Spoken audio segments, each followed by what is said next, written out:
કેમ છો વિદ્યાર્થી મિત્રો?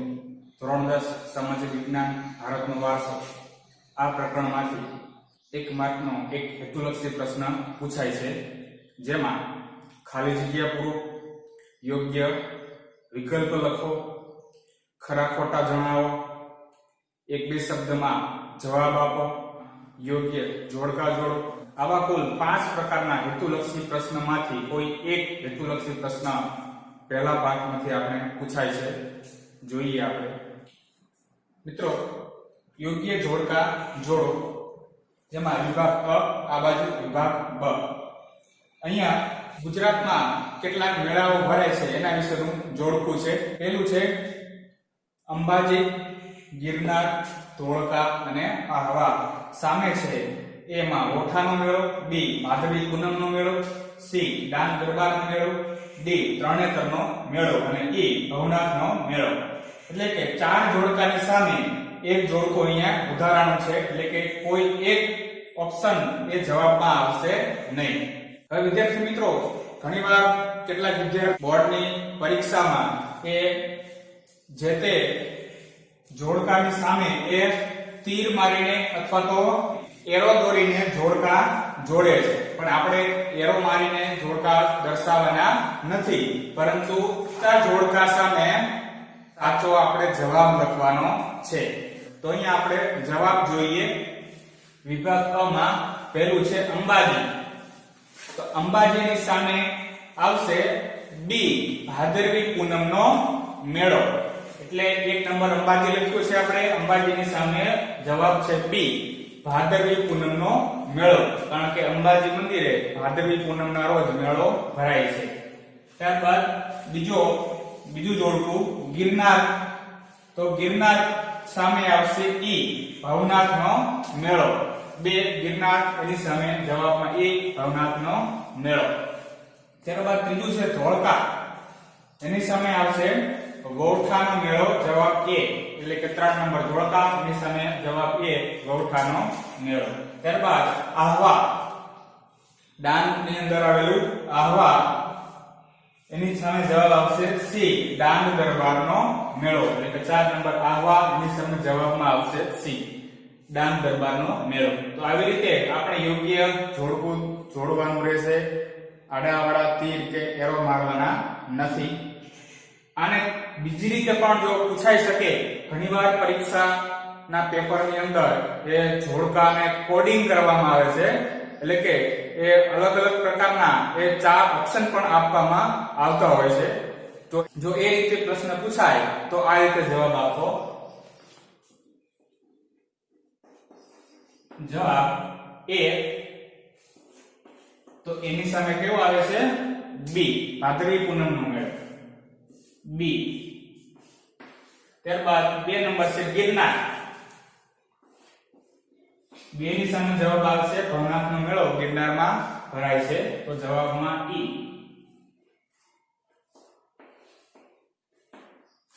3 ધોળકા. એની સામે આવશે ગૌઠાનો મેળો, તો જવાબમાં આવશે એ.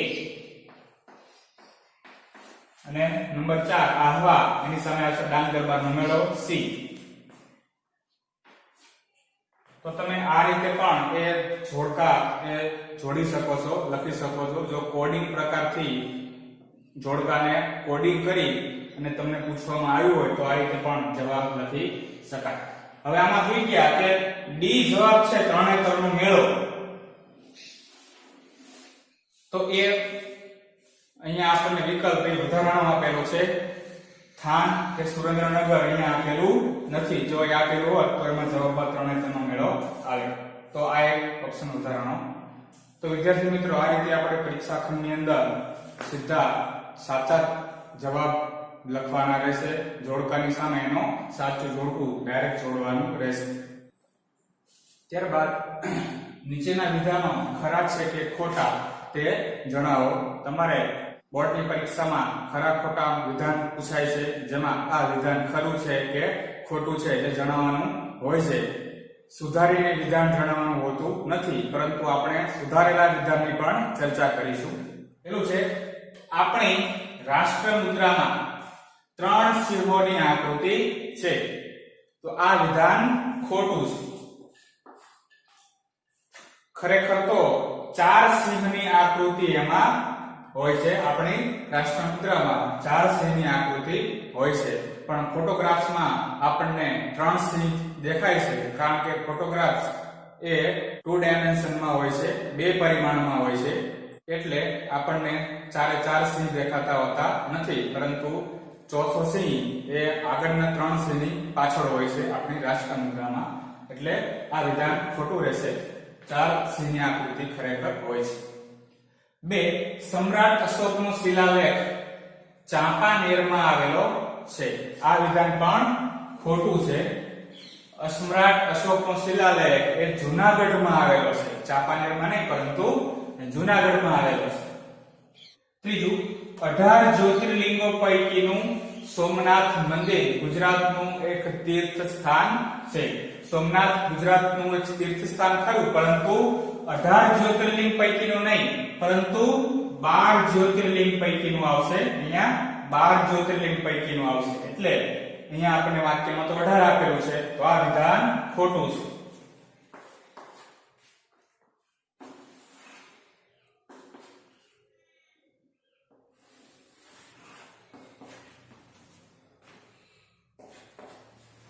ચોથું, નેગ્રીટો અથવા નિગ્રો જાતિના લોકો એટલે કે હબસીઓ ભારતના સૌથી પ્રાચીન નિવાસી છે. આ વિધાન રહેશે સાચું.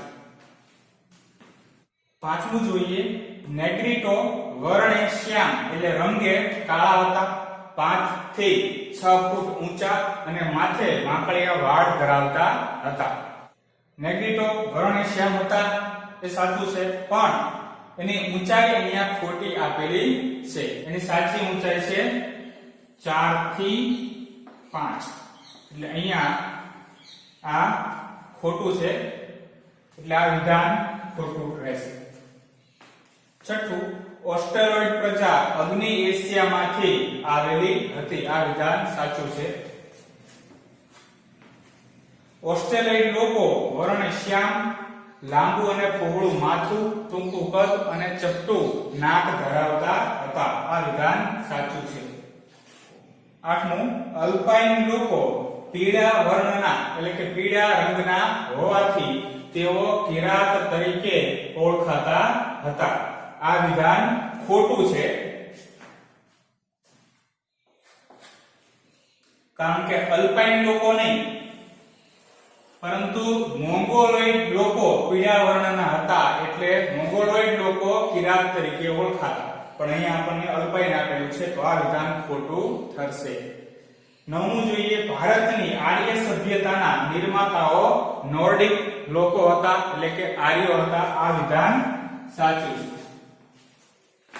તો આ રીતે ખરા ખોટા આપણે જણાવવાના હોય છે. સાચા વિધાન આપણે લખવાના હોતા નથી, પરંતુ સાચું વિધાન પણ આપણને ખબર હોય તે ઈચ્છનીય છે, ઈચ્છવા યોગ્ય છે. ત્યારબાદ નીચેના પ્રશ્નોના 1-2 શબ્દોમાં જવાબ આપો. હું અહીંયા સીધો જવાબ લખું છું, પણ તમારે પરીક્ષા ખંડમાં આખું વાક્ય લખવાનું રહેશે.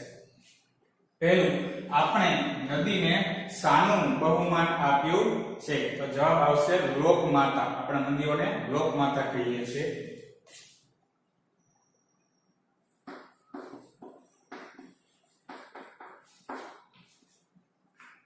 તમારે પરીક્ષા ખંડમાં આખો જવાબ લખવાનો છે. આપણે નદીને લોકમાતાનું બહુમાન આપ્યું છે, એવી રીતે. બીજો પ્રશ્ન, વિશ્વમાં એશિયાઈ સિંહો ગુજરાતના કયા જંગલોમાં જોવા મળે છે? જવાબ આવશે ગીરના જંગલોમાં.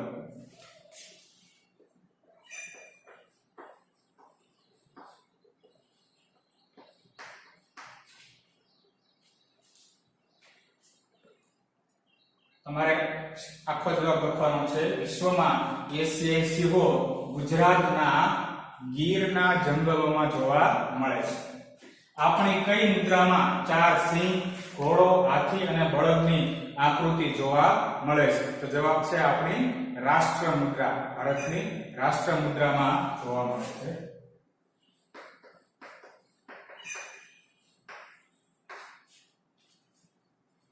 ચોથો પ્રશ્ન, દ્રવિડોમાં કઈ કુટુંબ પ્રથા પ્રચલિત હતી? દ્રવિડોમાં માતૃમૂલક અથવા તો માતૃપ્રધાન પ્રથા પ્રચલિત હતી.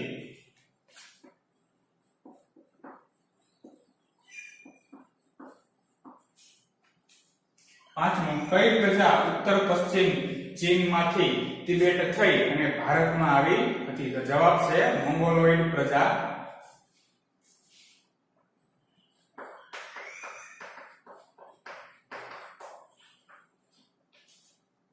છઠ્ઠો પ્રશ્ન, પીળો વર્ણ એટલે કે પીળો રંગ, ચપટો ચહેરો, ઉપસેલા ગાલ અને બદામ આકારની આંખો એ કયા પ્રજાના શારીરિક લક્ષણો છે? એમાં પણ જવાબ આવશે મોંગોલોઇડ.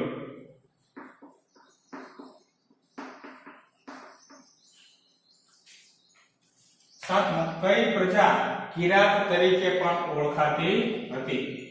તો એમાં પણ જવાબ આવશે મોંગોલોઇડ. મોંગોલોઇડ પ્રજા એ કિરાત તરીકે પણ ઓળખાતી હતી. આઠમો પ્રશ્ન, આર્યો બીજા કયા નામે ઓળખાતા હતા? તો જવાબ આવશે નોર્ડિક. આર્યો નોર્ડિકના નામથી પણ ઓળખાતા હતા.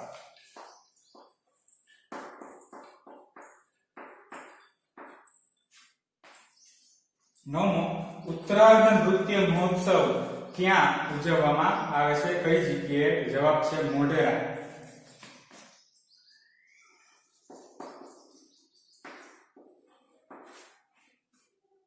દસમો પ્રશ્ન, 12 જ્યોતિર્લિંગો પૈકીનું કયું મંદિર ગુજરાતમાં આવેલું છે? તો જવાબ છે સોમનાથ.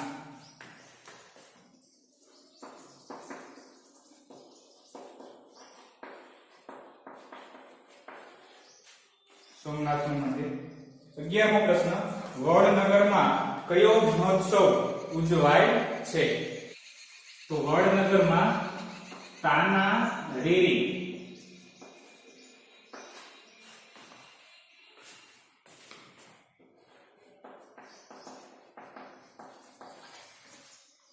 વડનગરમાં તાના રીરી મહોત્સવ ઉજવવામાં આવે છે. એ બંને બહેનોની સમાધિ, તાનારીરીની સમાધિ પણ વડનગરમાં આવેલી છે. સંગીત ક્ષેત્રમાં ઘણું મોટું યોગદાન રહેલું છે તાનારીરી. 12, ભાવનગર જિલ્લામાં કયું જૈન તીર્થ આવેલું છે? ભાવનગર જિલ્લામાં પાલિતાણા જૈન તીર્થ આવેલું છે. શેત્રુંજય પર્વત ઉપર તીર્થ સ્થાન આવેલું છે.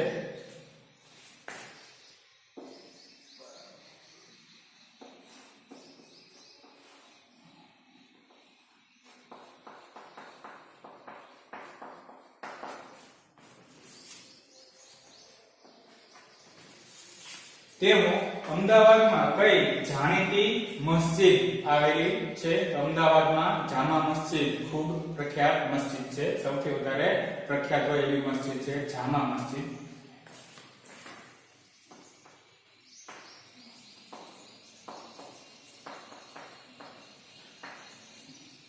તો જામા મસ્જિદ એ અમદાવાદની સૌથી વધારે જાણીતી હોય એવી મસ્જિદ છે.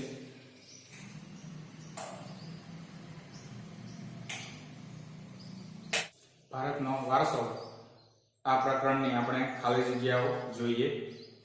સાચો વિકલ્પ પસંદ કરી ખાલી જગ્યા પૂરો. ખાલી જગ્યા પૂછવામાં આવે છે. કૌંસમાં 3 વિકલ્પો પણ આપવામાં આવે છે. પહેલી ખાલી જગ્યા, ભારત જનસંખ્યાની દ્રષ્ટિએ વિશ્વમાં ખાલી જગ્યા સ્થાન ધરાવે છે. ઓપ્શન છે બીજું સ્થાન, ત્રીજું સ્થાન અને ચોથું સ્થાન. તો જવાબ આવશે ભારત વિશ્વમાં જનસંખ્યાની દ્રષ્ટિએ બીજું સ્થાન ધરાવે છે. પહેલા નંબરે ચીન છે, બીજા નંબરે ભારતનો નંબર આવે છે વસ્તીની સંખ્યા. તો જવાબમાં આવશે બીજું સ્થાન.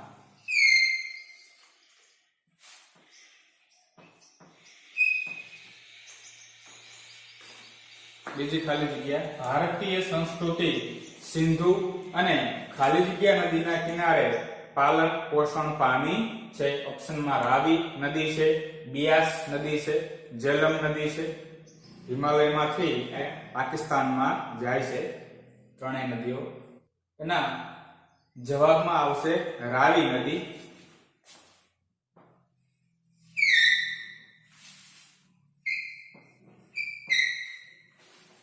ભારતીય સંસ્કૃતિ સિંધુ અને રાવી નદીના કિનારે પાલન પોષણ પામેલી સંસ્કૃતિ છે। ત્રીજી ખાલી જગ્યા વ્રતમાં વડની પૂજા કરવામાં આવે છે। તો જવાબ છે વટ સાવિત્રી। અહીં ઓપ્શન 3 આપેલા છે, વટ સાવિત્રી વ્રત, ગૌરી વ્રત અને જયા પાર્વતી વ્રત। એમાં જવાબમાં આવશે વટ સાવિત્રી।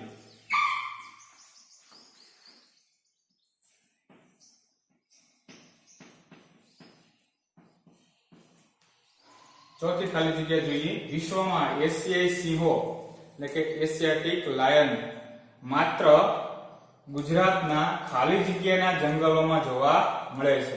જવાબ 3 આપેલા છે અહીંયા, સાતપુડા નું જંગલ, બરડા નું જંગલ અને ગીર નું જંગલ। તો જવાબ આવશે ગીરના જંગલમાં એશિયાઈ સિંહો જોવા મળે છે, ગીરના જંગલોમાં।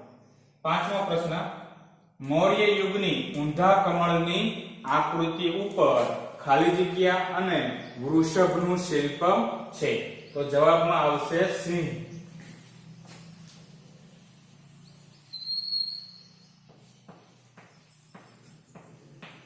મૌર્ય યુગમાં એ રચિત ઊંધા કમળની આકૃતિ જે મળી આવેલી છે, તો એ ઊંધા કમળના શિલ્પ ઉપર સિંહ અને વૃષભનું શિલ્પ હોય છે, એટલે કે જવાબમાં આવશે અહીંયા સિંહ। વૃષભનો અર્થ થાય છે બળદ। છઠ્ઠી ખાલી જગ્યાની ગુફાઓનું નિર્માણ રાષ્ટ્રકૂટ રાજાઓના સમયમાં થયેલ છે। રાષ્ટ્રકૂટ નામના રાજાઓનો આખો વંશ થઈ ગયો, તો રાષ્ટ્રકૂટ રાજાઓના સમયમાં થયેલ છે। તો જવાબમાં આવશે ઇલોરા। મહારાષ્ટ્રમાં ઇલોરા અને અજંતાની ગુફાઓ, ઔરંગાબાદ જિલ્લો ત્યાં ખૂબ પ્રખ્યાત છે, તો એમાં જવાબમાં આવશે ઇલોરા।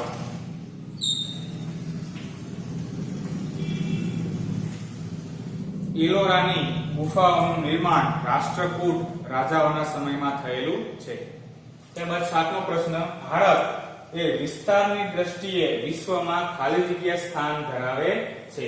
ઓપ્શન આપેલા છે, ચોથું સ્થાન, પાંચમું સ્થાન કે સાતમું સ્થાન। જવાબ આવશે સાતમું સ્થાન। ભારત એ વિસ્તારની દ્રષ્ટિએ વિશ્વમાં 7મા નંબરનો સૌથી મોટો દેશ ગણાય છે। પહેલા નંબરે રશિયા, બીજા નંબરે કેનેડા, ત્રીજા નંબરે ચીન, ચોથા નંબરે યુએસએ, પાંચમા નંબરે બ્રાઝિલ, છઠ્ઠા નંબરે ઓસ્ટ્રેલિયા અને સાતમા નંબરે ભારતનો ક્રમ આવે છે વિશ્વમાં વિસ્તારની દ્રષ્ટિએ, ક્ષેત્રફળની દ્રષ્ટિએ મોટા દેશની અંદર। તો ભારતનું એ 7મું સ્થાન રહેશે।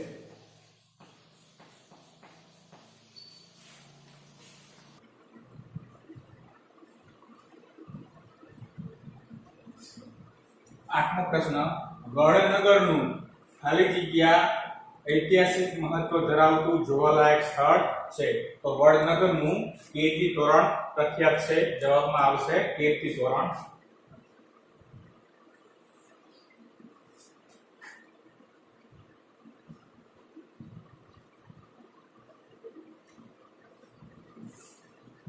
નવમો પ્રશ્ન, મોઢેરાનું ખાલી જગ્યા ઐતિહાસિક મહત્વ ધરાવતું જોવાલાયક સ્થળ છે। તો જવાબમાં આવશે સૂર્ય મંદિર। મોઢેરાનું સૂર્ય મંદિર પ્રખ્યાત છે।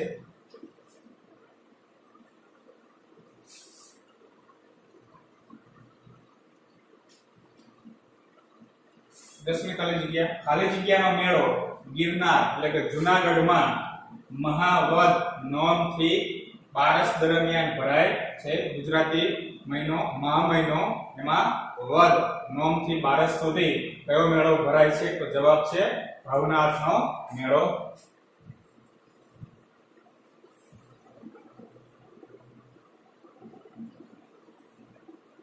11મી ખાલી જગ્યાનો મેળો ધોળકામાં અમદાવાદ જિલ્લો કારતક સુદ પૂનમના રોજ ભરાય છે. ઓપ્શન છે 3 ભાંગુરિયાનો મેળો, તરણેતરનો મેળો અને ગોઠાનો મેળો. જવાબ આવશે ગોઠાનો મેળો. ધોળકામાં ગોઠાનો મેળો ભરાય છે. ગધેડાની લેવેચ માટે આ મેળો બહુ પ્રખ્યાત છે. 12મી ખાલી જગ્યાનો મેળો આહવા એટલે કે ડાંગ જિલ્લાનું વડું મથક છે આહવા. તો આહવામાં ફાગણ સુદ પૂનમના રોજ મેળો ભરાય છે. ડાંગ દરબારનો મેળો, ભાંગુરિયાનો મેળો કે માધવપુરનો? જવાબમાં આવશે ડાંગ દરબારનો મેળો.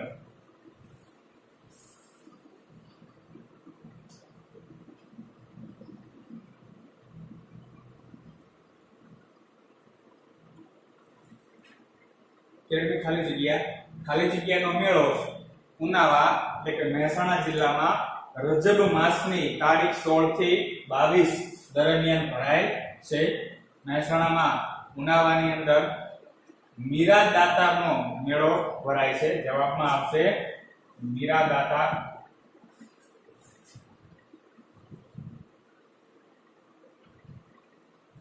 ઇસ્લામ ધર્મના પંચાંગ મુજબ રજબ માસની 16 થી 22 તારીખમાં મીરા દાતારનો આ મેળો ભરાય છે. 14મી ખાલી જગ્યાનો મેળો ગરબાડા દાહોદમાં હોળી પછીના 5મા કે 7મા દિવસે ભરાય છે. ઓપ્શન 3 છે ભાંગુરિયાનો મેળો, ડાંગ દરબારનો મેળો કે ગોળ ગધેડાનો મેળો. તો ગરબાડામાં ભરાતો દાહોદનો પ્રખ્યાત મેળો છે ગોળ ગધેડાનો મેળો. જવાબમાં આવશે ગોળ ગધેડાનો મેળો. 15મી ખાલી જગ્યાનો મેળો ક્વાંટ છે. છોટા ઉદેપુર જિલ્લાનો એ તાલુકો છે ક્વાંટ. એમાં હોળીથી રંગ પાંચમ સુધી મેળો ભરાય છે. ગોળ ગધેડાનો મેળો, ભાંગુરિયાનો મેળો કે ડાંગ દરબારનો મેળો? જવાબમાં આવશે ભાંગુરિયાનો મેળો.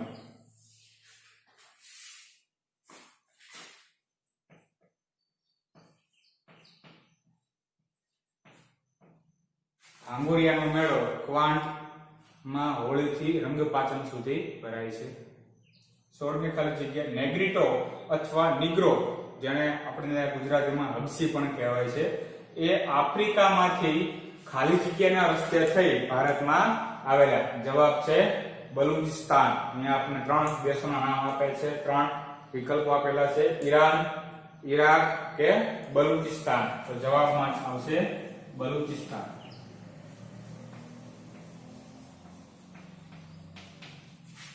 બલુચિસ્તાન એ પાકિસ્તાનનો એક પ્રાંત છે. બ્લોચ લોકોનો મુખ્યત્વે વિસ્તાર છે બલુચિસ્તાન. તો આફ્રિકામાંથી નેગ્રીટો અથવા નિગ્રો લોકો એ બલુચિસ્તાન થઈ અને ભારતમાં આવેલા.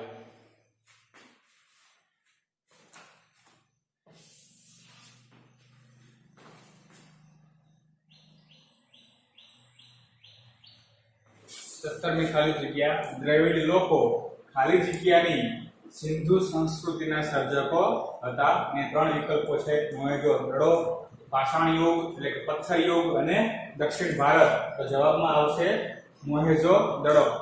દ્રવિડ લોકો મોહેજો-દડોની સંસ્કૃતિના સર્જકો હતા.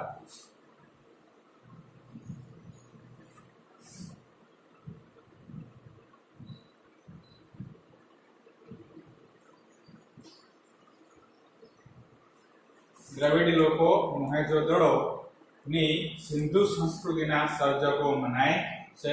મોહેજો-દડો હાલ પાકિસ્તાનમાં આવેલી પુરાતત્વીય સાઇટ છે, પુરાતત્વીય સ્થળ છે. 18મી ખાલી જગ્યા મોંગોલોઇડ લોકો પીળા વર્ણના હોવાથી તેઓ ખાલી જગ્યા તરીકે ઓળખાતા. નોર્ડિક તરીકે ઓળખાતા, કિરાત તરીકે ઓળખાતા કે નિષાદ તરીકે ઓળખાતા? જવાબ આવશે કિરાત. મોંગોલોઇડ લોકો પીળા રંગના હોવાથી તેઓ કિરાત તરીકે ઓળખાતા. 19મી ખાલી જગ્યા ભારતની ખાલી જગ્યા સભ્યતાના નિર્માતાઓ એટલે કે નિર્માણકર્તાઓ આર્યો એટલે કે નોર્ડિક લોકો હતા. કઈ સંસ્કૃતિ, કઈ સભ્યતા? તો આર્ય સભ્યતા, હિન્દુ સભ્યતા કે સિંધુ સભ્યતા? જવાબ આવશે આર્ય સભ્યતા. ભારતની આર્ય સભ્યતાના નિર્માતાઓ એ આર્ય લોકો હતા. આજે આપણે ધોરણ 10 સામાજિક વિજ્ઞાન ભારતનો વારસો એ પાઠના આપણે વિકલ્પો જોઈશું. પહેલો વિકલ્પ છે ભારતની સંસ્કૃતિમાં નીચેનામાંથી કયો અનુભવ પ્રાપ્ત થાય છે? 4 ઓપ્શન આપેલા છે. એ સત ચિત્ત આનંદનો અનુભવ પ્રાપ્ત થાય છે, વસુધૈવ કુટુંબકમનો અનુભવ પ્રાપ્ત થાય છે, સુજલામ સુફલામનો અનુભવ પ્રાપ્ત થાય છે કે સત અસત કર્મનો અનુભવ પ્રાપ્ત થાય છે? તો સાચો જવાબ છે એ સત ચિત્ત આનંદનો અનુભવ પ્રાપ્ત થાય છે. બીજો, સંસ્કૃતિ એટલે? તો કે સંસ્કૃતિ એટલે માનવ મનનું ખેડાણ. પહેલો વિકલ્પ છે. બીજો વિકલ્પ છે માનવ મનની કલ્પનાઓ. ત્રીજો વિકલ્પ છે માનવ મનના સુખ દુઃખ. ચોથો વિકલ્પ છે માનવ મનની ચંચળતા. તો જવાબ છે એ માનવ મનનું ખેડાણ. સંસ્કૃતિ એટલે માનવ મનનું ખેડાણ. જવાબ આવશે એ માનવ મનનું ખેડાણ. હમણાં આપણે જોઈ ગયા સંસ્કૃતિ એટલે શું? તો સંસ્કૃતિ એટલે માનવ મનનું ખેડાણ. અહીં સંસ્કૃતિ એટલે બીજી રીતે પણ વ્યાખ્યા થઈ શકે. તો બીજી રીતે જોઈએ, પરીક્ષામાં કદાચ સંસ્કૃતિ એટલે શું એ આવી રીતે પણ પૂછાઈ શકે. તો સંસ્કૃતિ એટલે અહીંયા 4 ઓપ્શન આપેલા છે. માનવ મનના સુખ દુઃખ પહેલો, બી માનવ મનનું ચિંતન, સી માનવ મનની કલ્પનાઓ, ડી જીવન જીવવાની રીત. તો સંસ્કૃતિ એટલે જીવન જીવવાની રીત. જવાબમાં આવશે ડી જીવન જીવવાની રીત. સંસ્કૃતિ એટલે માનવ મનનું ખેડાણ પણ થાય અને સંસ્કૃતિ એટલે જીવન જીવવાની રીત પણ કહી શકાય. The way of life. ચોથો વિકલ્પ જોઈએ. પ્રકૃતિ સાથેનો આપણો વ્યવહાર શ્રદ્ધાપૂર્વક હોવાના ઉદાહરણો શામાંથી મળે છે? જવાબમાં 4 વિકલ્પો આપેલા છે. એ વેદ ગ્રંથોમાંથી, જે 4 વેદો છે. બી ઉપનિષદોમાંથી, સી રામાયણ અને મહાભારતમાંથી, અને જવાબ ડી પંચતંત્રની વાર્તાઓ અને બૌદ્ધ જાતક કથાઓમાંથી. તો જવાબ છે ડી પંચતંત્રની વાર્તાઓ અને બૌદ્ધ ધર્મની જાતક કથાઓમાંથી આપણને પ્રકૃતિ સાથેનો આપણો વ્યવહાર શ્રદ્ધાપૂર્વક છે એના અનેક ઉદાહરણો મળે છે. કારણ કે આ બૌદ્ધ જાતક કથાઓમાં અને પંચતંત્રની કથાઓમાં એ પ્રકૃતિના તત્વોને એ જીવંત રૂપ આપીને કઈ ને કઈ બોધપાઠ એમાંથી આપણને મળતો હોય છે. પ્રકૃતિના તત્વોનો ઉપયોગ કરી અને માનવને એના દ્વારા સંદેશો પાઠવવામાં આવતો હોય છે. 5મો પ્રશ્ન. ભારતની પ્રજા અતિ પ્રાચીન યુગથી પર્યાવરણ પ્રેમી રહી છે તેની સાક્ષી છે પ્રજાનો?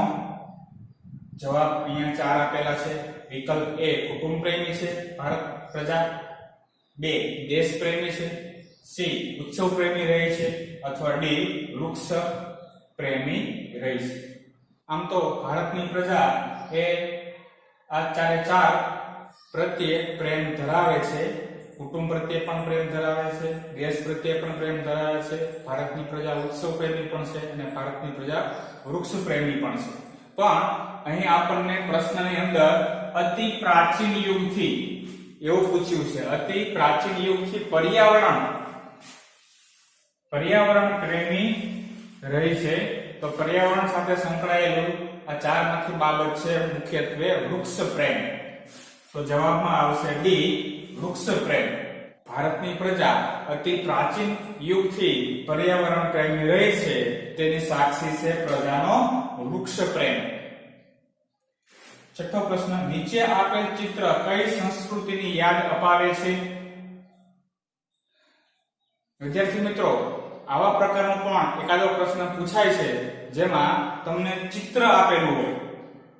અહીંયા પાઠ્યપુસ્તકમાંથી દાઢીવાળા પુરુષનું ચિત્ર પરીક્ષાના પેપરમાં તમને મૂકેલું હોય અને એમાં તમારે જવાબ દેવાનો થાય. તો આવા પ્રકારના પ્રશ્નો એ સમજણ ઉપર અને નિરીક્ષણ ઉપર, અવલોકન ઉપર આધારિત હોય એવા સવાલ જવાબ પણ અવારનવાર પૂછાય છે. તમારે અહીંયા આપેલું ચિત્ર જોવાનું છે અને એ ચિત્ર જોઈ અને એ કઈ સંસ્કૃતિનું ચિત્ર છે, કઈ સંસ્કૃતિને લાગુ પડે છે એનો જવાબ લખવાનો હોય છે. તો કે પાઠ્યપુસ્તકમાં પણ દાઢીવાળા પુરુષનું ચિત્ર એ તમે જોઈ શકો છો. તો એ કઈ સંસ્કૃતિમાંથી આપણને મળી આવ્યું છે. અહીંયા ચાર જવાબો છે. પહેલો વિકલ્પ છે લોથલ, લોથલની સંસ્કૃતિની યાદ અપાવે છે. બી, સિંધુ ખીણની સંસ્કૃતિનું યાદ અપાવે છે એ ચિત્ર કે શિલ્પ. સી, રૂપડની સંસ્કૃતિની યાદ અપાવે છે કે ધોળાવીરાની સંસ્કૃતિની યાદ અપાવે છે. તો જવાબમાં આવશે બી, સિંધુ ખીણની સંસ્કૃતિની યાદ અપાવે છે દાઢીવાળા પુરુષનું આ ચિત્ર કે દાઢીવાળા પુરુષનું શિલ્પ. કારણ કે સિંધુ ખીણની સંસ્કૃતિમાંથી એ આ પ્રકારનું એ શિલ્પ એ પુરાતત્વ વિભાગને ખોદકામ દરમિયાન મળી આવેલું છે. એટલે જવાબમાં આવશે બી, સિંધુ ખીણની સંસ્કૃતિ. સાતમો પ્રશ્ન જોઈએ. સાંસ્કૃતિક વારસામાં કઈ બાબતોનો સમાવેશ થાય છે? સાંસ્કૃતિક વારસાને માનવ સર્જિત વારસો પણ કહેવામાં આવે છે. અહીંયા ચાર વિકલ્પો આપેલા છે. તળાવ, સરોવર, વિકલ્પ બી પહાડ, સમુદ્ર, વિકલ્પ સી જંગલો, ઋતુઓ અને ડી ઇમારતો, શિલાલેખો. તમે અહીંયા જોશો કે એ, બી અને સી એ ત્રણે ત્રણ એ પ્રાકૃતિક વારસાના તત્વો છે. તળાવ, સરોવરનું નિર્માણ એ પ્રકૃતિએ કરેલું છે. પહાડ, સમુદ્ર એનું નિર્માણ પણ પ્રકૃતિએ કરેલું છે. જંગલો અને ઋતુઓ એનું નિર્માણ પણ એ પ્રકૃતિએ કરેલું છે, કુદરતે કરેલું છે. જ્યારે ઇમારતો અને શિલાલેખો એ માનવ સર્જિત હોય છે, એ મનુષ્ય બનાવે છે. એટલે જે માનવ સર્જિત હોય છે એ તમામ બાબતનો સમાવેશ સાંસ્કૃતિક વારસામાં કરવામાં આવે છે. તો જવાબ આવશે ડી, ઇમારતો અને શિલાલેખો એનો સમાવેશ સાંસ્કૃતિક વારસામાં કરવામાં આવે છે. વિદ્યાર્થી મિત્રો, તમને પરીક્ષા ખંડમાં આનાથી એ ઉલટો સવાલ પણ પૂછી શકે. સાંસ્કૃતિક વારસાની જગ્યાએ પ્રાકૃતિક વારસામાં કઈ બાબતોનો સમાવેશ થાય છે એવા પ્રકારનો પણ પ્રશ્ન પૂછાઈ શકે અને એના જવાબો પણ, વિકલ્પો પણ કરી જશે. 8. ભારતમાં આવેલી કઈ ત્રણ જાતિઓ એક સમાન ભૌતિક ગુણધર્મો ધરાવે છે? અહીંયા કુલ 4 જવાબો આપેલા છે. બહુ મહત્વનો પ્રશ્ન છે. ભૂલ થવાની પૂરેપૂરી શક્યતા રહેલી છે. તમે જોશો કે મધ્ય એશિયામાંથી એ જે 3 પ્રજાતિઓ ભારતમાં આવી, તો એ કઈ 3 પ્રજાતિઓ હતી જે સમાન ભૌતિક ગુણધર્મો છે, એક સમાન શારીરિક લક્ષણો ધરાવે છે? તો વિકલ્પ એ જોઈએ, અલ્પાઇન, ડિનારિક કે મોંગોલોઇડ. આ વિકલ્પમાં અલ્પાઇન સાચું છે, ડિનારિક સાચું છે, પણ મોંગોલોઇડ સાચું નથી. એટલે આ વિકલ્પ આવશે નહીં. બી, ડિનારિક, આર્મેનોઇડ કે ઓસ્ટ્રોલોઇડ. તો આ વિકલ્પની અંદર ડિનારિક સાચું છે, આર્મેનોઇડ પણ સાચું છે, પણ ઓસ્ટ્રોલોઇડ સાચું નથી. એટલે આ પણ જવાબમાં નહીં આવે. વિકલ્પ સી, મોંગોલોઇડ, અલ્પાઇન કે આર્મેનોઇડ. એમાં મોંગોલોઇડ ખોટું છે, જ્યારે અલ્પાઇન અને આર્મેનોઇડ એ બે સાચા છે. એટલે આ વિકલ્પ પણ જવાબમાં નહીં આવે. જ્યારે વિકલ્પ ડી, અલ્પાઇન, ડિનારિક અને આર્મેનોઇડ એ ત્રણે ત્રણ જાતિઓ મધ્ય એશિયામાં થઈ અને ભારતમાં આવેલી, જેમના શારીરિક લક્ષણો એટલે કે શરીરના લક્ષણો એક સમાન છે, ભૌતિક ગુણધર્મો એક સમાન છે. એટલે જવાબમાં આવશે વિકલ્પ અહીંયા ડી. 9મો પ્રશ્ન જોઈએ. અલ્પાઇન, ડિનારિક, આર્મેનોઇડ પ્રજા ક્યાંથી ભારતમાં આવી હતી, અથવા ભારતમાં અલ્પાઇન, ડિનારિક અને આર્મેનોઇડ પ્રજા ક્યાંથી આવી હતી? તો એનો જવાબ છે એ, મધ્ય એશિયામાંથી, કે બી, અગ્નિ એશિયામાંથી, સી, ઉત્તર પશ્ચિમ એશિયામાંથી કે ડી, દક્ષિણ એશિયામાંથી. એનો સાચો જવાબ છે મધ્ય એશિયામાંથી. જવાબમાં આવશે અહીં એ મધ્ય એશિયામાંથી અલ્પાઇન, ડિનેરિક અને આર્મેનોઇડ પ્રજા ભારતમાં આવી હતી. જ્યારે અગ્નિ એશિયામાંથી ઓસ્ટ્રોલોઇડ નામની પ્રજા આવેલી, ઉત્તર પશ્ચિમ એશિયામાંથી મોંગોલોઇડ પ્રજા આવેલી. તો બીજી રીતે પણ કદાચ પરીક્ષામાં એ પૂછાઈ શકે. પણ જો અલ્પાઇન, ડિનેરિક કે આર્મેનોઇડ પ્રજા ભારતમાં ક્યાંથી આવી, એ ત્રણેય માનવ જાતિઓ, તો જવાબ છે મધ્ય એશિયામાંથી. 10મું, આપણા બંધારણની કઈ કલમમાં ભારતના સાંસ્કૃતિક વારસાના જતન માટે નાગરિકની મૂળભૂત ફરજો દર્શાવેલી છે? ભારતનું જે લેખિત બંધારણ છે એમાં આપણા વારસાના જતન માટે એક ખાસ કલમ આપેલી છે. અહીંયા 4 ઓપ્શન છે. એ કલમ 51 ક, બી કલમ 57 જ, સી કલમ 48 છ, ડી કલમ 51 6. તો સાચો જવાબ છે એ કલમ નંબર 51 ક.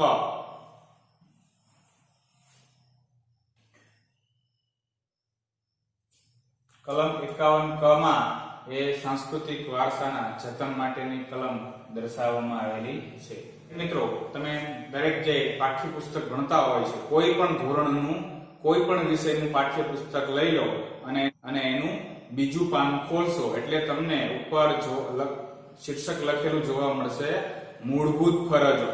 તો એ બધી મૂળભૂત ફરજો એ બંધારણની 51 ક એક કલમમાંથી લેવામાં આવી છે. 11મો પ્રશ્ન જોઈએ. ઉત્તર વૈદિક કાળમાં આર્યવર્તનો દક્ષિણમાં ક્યાં સુધી વિસ્તાર થયો હતો? આર્યવર્ત એટલે ભારત દેશ. વૈદિક કાળમાં એ વખતે ભારતને આર્યવર્તના નામે ઓળખવામાં આવતું. ભારતના ઘણા નામો હતા: આર્યવર્ત, ભારતવર્ષ, ભરતખંડ, જંબુદ્વીપ વગેરે. 12મો પ્રશ્ન. નીચેના પૈકી કઈ જોડી સાચી છે?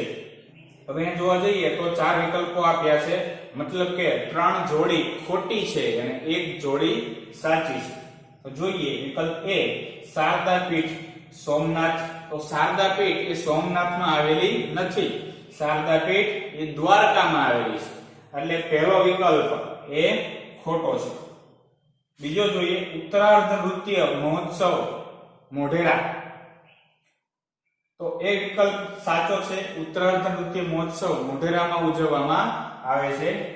તો સાચો જવાબ આવશે બી, ઉત્તરાર્ધ નૃત્ય મહોત્સવ મોઢેરા. જ્યારે સી પણ આગળના પણ વિકલ્પો આપણે જોઈ લઈએ. પોળો ઉત્સવ વડનગર. વડનગરમાં તાનારીરી ઉત્સવ ઉજવાય છે. પોળો ઉત્સવ ઉજવાતો નથી. પોળો એ વિજયનગરની અંદર આવેલા જંગલોનું નામ છે, એટલે વડનગરની સામે તાનારીરી મહોત્સવ આવે, એટલે આ વિકલ્પ પણ ખોટો છે. જ્યારે ડી સીદી સૈયદની જાળી ભાવનગર, એ વિકલ્પ પણ એ જોડી પણ ખોટી છે, કારણ કે સીદી સૈયદની જાળી ભાવનગરમાં આવેલી નથી, પરંતુ અમદાવાદમાં આવેલી છે, એટલે આ વિકલ્પ પણ ખોટો છે. તો આ વિકલ્પ સાચો એક જ છે. ઉત્તરાયણ નૃત્ય મહોત્સવ મોઢેરામાં ઉજવવામાં આવે છે. પરીક્ષામાં આવા પ્રકારના જોડકા પણ પૂછાય છે, પણ આ સામાન્ય જોડકા નથી. થોડા અલગ રીતથી, થોડા ટ્વિસ્ટ કરીને, એ થોડા અઘરા પ્રકારથી એ પૂછવામાં આવતા હોય છે. પહેલું આફ્રિકા. અહીં ભારત દેશમાં વિદેશથી જે અલગ અલગ માનવ પ્રજાતિઓ આવી એના ઉદાહરણો આપેલા છે. તો પહેલું જોઈએ આફ્રિકા. આફ્રિકામાંથી કઈ માનવ પ્રજાતિ ભારતમાં આવેલી? તો કે આફ્રિકામાંથી નિગ્રો એટલે કે નેગ્રીટો અથવા હબસી પ્રજા ભારતમાં આવેલી, એટલે આફ્રિકાની સામે આવશે નિગ્રો. મતલબ કે એ ની સામે આવશે ડી. પરીક્ષા ખંડમાં તમારે આવા એરા દોરવાના નથી, એવી લાઈન દોરવાની નથી, સમજવા માટે છે આપણે. પહેલાની સામે આવશે ડી. તો તમારે હવે 4 વિકલ્પોમાં જોવાનું છે કે એવો કયો જવાબ છે, એવો કયો વિકલ્પ છે જેમાં પહેલાની સામે ડી લખેલું છે. તમે જોઈએ અહીંયા પહેલાની સામે ઈ લખેલું છે, એટલે એ જવાબ આવે નહીં. અહીંયા પહેલાની સામે સી લખેલું છે, એટલે એ પણ જવાબ નહીં આવે. સી ઓપ્શન તમે જુઓ, પહેલાની સામે ડી લખેલું છે, મતલબ આ સાચો છે, પહેલાની સામે ડી. જ્યારે છેલ્લો વિકલ્પ જોઈએ તો પહેલાની સામે લખેલું છે a. તો આ જોડકામાં તમને ખાલી એક જોડકું આવડતું હશે તો પણ જવાબ મળી જાય છે, પણ ઘણીવાર એ બે વિકલ્પમાં એકની સામે d આપેલું હોય ત્યારે એના પછીનો વિકલ્પ જોવાનો રહેશે. બીજો વિકલ્પ જોઈએ આપણે અગ્નિ એશિયા. અગ્નિ એશિયામાંથી એક કઈ પ્રજાતિ ભારતમાં આવેલી? તો કે નિષાદ પ્રજા ભારતમાં આવેલી અગ્નિ એશિયામાંથી, જેને આપણે ઓસ્ટ્રોલોઇડ પણ કહેવામાં આવે છે, નિષાદ અથવા ઓસ્ટ્રોલોઇડ. તો અગ્નિ એશિયાની સામે આવશે સી, નિષાદ. એટલે કે 2 ની સામે આવશે સી.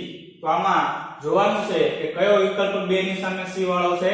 તો એક આ સાચું હતું આપણું, પહેલાની સામે ડી અને બીજાની સામે સી. તો આ પણ સાચું છે. ત્યારબાદ જોઈએ મધ્ય એશિયામાંથી કઈ પ્રજા ભારતમાં આવેલી? તો કે ડિનારિક પ્રજા ભારતમાં આવેલી મધ્ય એશિયામાંથી, મતલબ કે 3 ની સામે આવશે ડી. તો જોવા જઈએ 3 ની સામે અહીંયા ડી છે. ચોથું ઉત્તર પશ્ચિમ ચીન. ઉત્તર પશ્ચિમ ચીનમાંથી મોંગોલોઇડ પ્રજા ભારતમાં આવેલી, જેને કિરાત તરીકે પણ ઓળખાય છે. તો ચોથાની સામે આવશે જવાબમાં એ, કિરાત. તો અહીંયા જો ચોથાની સામે અહીંયા એ આપેલું છે, મતલબ કે આ 4 વિકલ્પો એમાંથી સી વિકલ્પ એવો હશે જેના ચારે 4 જોડકાઓ સાચા છે. તો જવાબમાં આવશે આપણે સી લખીશું. તો આ રીતે તમને એક કે બે જોડકા આવડતા હશે તો પણ આવા પ્રકારના જવાબો તમે લખી શકશો. રોજનો પ્રશ્ન જોઈએ. ઇતિહાસને ઓળખવા જુદા જુદા સમયના પુરાતન અવશેષોનો, એટલે કે પુરાતન એટલે જૂના અવશેષો, ખૂબ જૂના, પુરાતન એટલે ખૂબ જૂના અવશેષોનો ઉપયોગ થાય છે. નીચે જણાવેલા કયા અવશેષો પરથી એમ કહી શકાય કે ભારતમાં શિલ્પો કંડારવાની કળા, એટલે કે મૂર્તિઓ ઘડવાની કળા 5000 વર્ષો જેટલી પ્રાચીન છે? કયા અવશેષ ઉપરથી આપણે એવું કહી શકીએ કે શિલ્પકળા ભારતમાં 5000 વર્ષથી વધારે જૂની છે? તો પહેલું જોઈએ ઊંધા કમળની આકૃતિ પર વૃષભ એટલે કે બળદનું શિલ્પ. બી ધર્મચક્ર પર્વતનવાળી બુદ્ધની પ્રતિમા. સી ઇલોરાની ગુફાઓ. કે ડી દાઢીવાળા પુરુષનું શિલ્પ, નર્તકીની મૂર્તિ અને દેવદેવીઓની પ્રતિમાઓ અને રમકડાઓ. તો આ દાઢીવાળા પુરુષનું શિલ્પ, નર્તકીની મૂર્તિ અને દેવદેવીઓની પ્રતિમાઓ અને રમકડાઓ એ સિંધુ ખીણની સંસ્કૃતિમાંથી આપણને મળી આવેલા છે. પુરાતત્વ વિભાગના ખોદકામ દરમિયાન આ અવશેષો આપણને મળી આવ્યા છે અને એનો સમયગાળો 5000 વર્ષ જેટલો છે. તો આના જવાબમાં આવશે જવાબ ડી.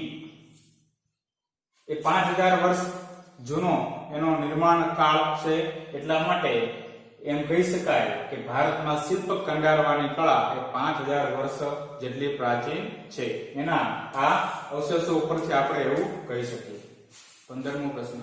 ઊંધા કમળની આકૃતિ ઉપર વૃષભ એટલે કે બળદ કે સિંહનું શિલ્પ, ગૌતમ બુદ્ધની પ્રજ્ઞા પારમિતાનું અને સારનાથની ધર્મચક્ર પ્રવર્તનવાળી ગૌતમ બુદ્ધની પ્રતિમા એ કયા યુગના શિલ્પો છે? ઉપરોક્ત 3 શિલ્પો એ કયા યુગના સમયના છે? તો જવાબ છે મૌર્ય યુગના. વિદ્યાર્થી મિત્રો આપણે પહેલા પાઠમાં એ કેટલાક વિકલ્પો પૂછાઈ શકે એવા જોઈ ગયા. આ સિવાય હજી પણ ઘણા વિકલ્પો આ પાઠમાંથી નીકળે એમ છે, પરંતુ એ બીજા વિકલ્પોની ચર્ચા આપણે 2 માર્કના પ્રશ્નની અંદર કરી ચૂક્યા છીએ, એટલે અહીંયા એનો સમાવેશ આપણે કરેલો નથી.